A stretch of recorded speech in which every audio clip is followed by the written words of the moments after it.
welcome back to the College Cinephile. We're here to talk about Brahms, the Boy 2, directed by William Brent Bell and stars Katie Holmes, Rafe Ineson, and a bunch of other people that you've never heard of and who don't matter.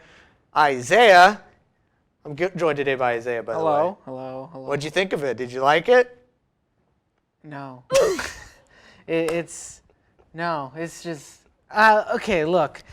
Granted, I thought it would be interesting if, because he saw the first Boy. I did. You know? I am the world's biggest Boy fan. Yeah, and he dragged me along to see this bad movie, and I haven't seen the first one, and I was planning on seeing it, but then I was like, no, because if you know anything about the first Boy, which Ethan told me some spoilers, is that the boy isn't actually paranormal. It's just controlled by this 30-year-old man living in the walls.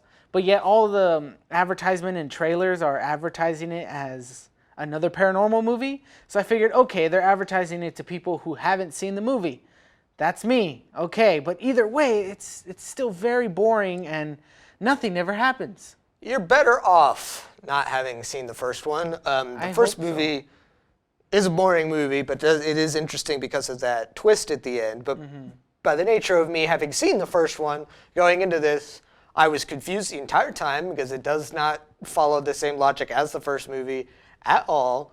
And literally, for the first 10 minutes, I didn't even realize that the main actors weren't the same main actors from the first movie. I was just like, why are they going back to this creepy house? Why are they picking up the doll again? I don't understand. Eventually, I figured it out. But it just is, just like the first one, it's the most boring movie ever made. Nothing happens. I mean, the plot is what? Right. That they get... They're this family who experience a home invasion, so they are going through this trauma, so they think, hey, it'll be good if we move out to the woods for some reason. Because white people. Exactly. The Boy 2, because white people. They move to the woods. The kid doesn't speak because he's scared or something, and then he finds this doll, Brahms, this little porcelain boy, the boy, digs him up in the woods, and he takes him home, and the doll starts influencing his behavior, and the doll may or may not be moving on its own. Spoiler alert. It is. And it's stupid that it is. Yeah. Because it never did in the first one, but who cares?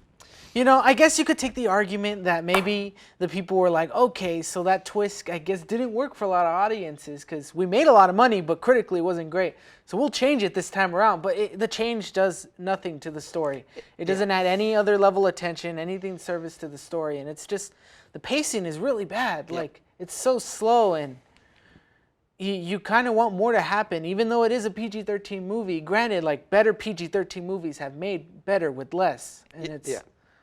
And you talk about it not adding anything. I mean, after all of this time, we're in 2020. Why are we still doing haunted doll movies? Nobody cares. It's been, we're so tired of them. Audiences are tired of them. Everybody wants to see new, exciting things like Us or Midsummer or Hereditary or something like that. I mean, why would you be interested in seeing another movie that's just a bad version of The Conjuring? Except not even close to The Conjuring, because in The Conjuring things happen. Right. In this movie, nothing happens the whole time.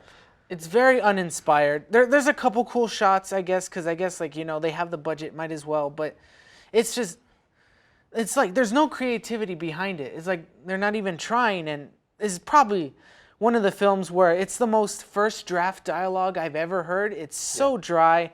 I mean, if you're a filmmaker out there and you want to what does a big budget dry dialogue film sound like? Oh, I'll watch Brahms the Boy 2, but you shouldn't watch this movie. Let me put that out there.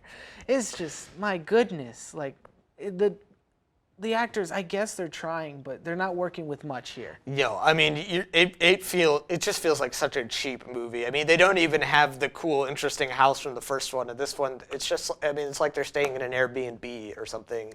It's just, I mean, they probably shot it all in a week, and for maybe $1 million, and they're gonna make it back, and then maybe, who knows, here in 5 years we'll see Brahms the Boy 3. I hope I'm not the one that likes to trash movies, man. But at the same time, y'all wasted my time. The biggest term I could use for this movie is a waste of everybody's time. I mean, we left the movie. We were shocked to find out it was less than 90 minutes, and it felt like we were there for hours. I mean, it was just so slow. And, I mean, there was no point to it. The ending barely even makes any sense. And not in a good, fun, stupid way. It just is an ending that just they throw away that means nothing. And all in all, the movie itself means nothing. I mean, Isaiah, what would you give this film out of 5? I don't know if we have this graphic, but screw it. I would give it a 0.5 out of 5. Oh! Because I guess the only redeemable thing is that you can use it as like a teaching method. But other than that, Damn. Brahms the boy is not good. I thought I was going low with 1 out of 5 reels, but man. Yeah, I'll dock it a whole 0.5 points. That's how bored I was. Man! Or should I say boy, the boy, 2. Thank you for watching, everybody. You didn't see Brahms the Boy 2 like we did, so what other horror films are you excited for this year? Please leave a comment down below. Don't forget to subscribe. Ethan, you have anything else to add? Brahms, Brahms, Brahms, Brahms, Brahms, Brahms, Brahms, Brahms, Brahms, Brahms, Brahms, Brahms, Brahms, Brahms. Cut us off at any time.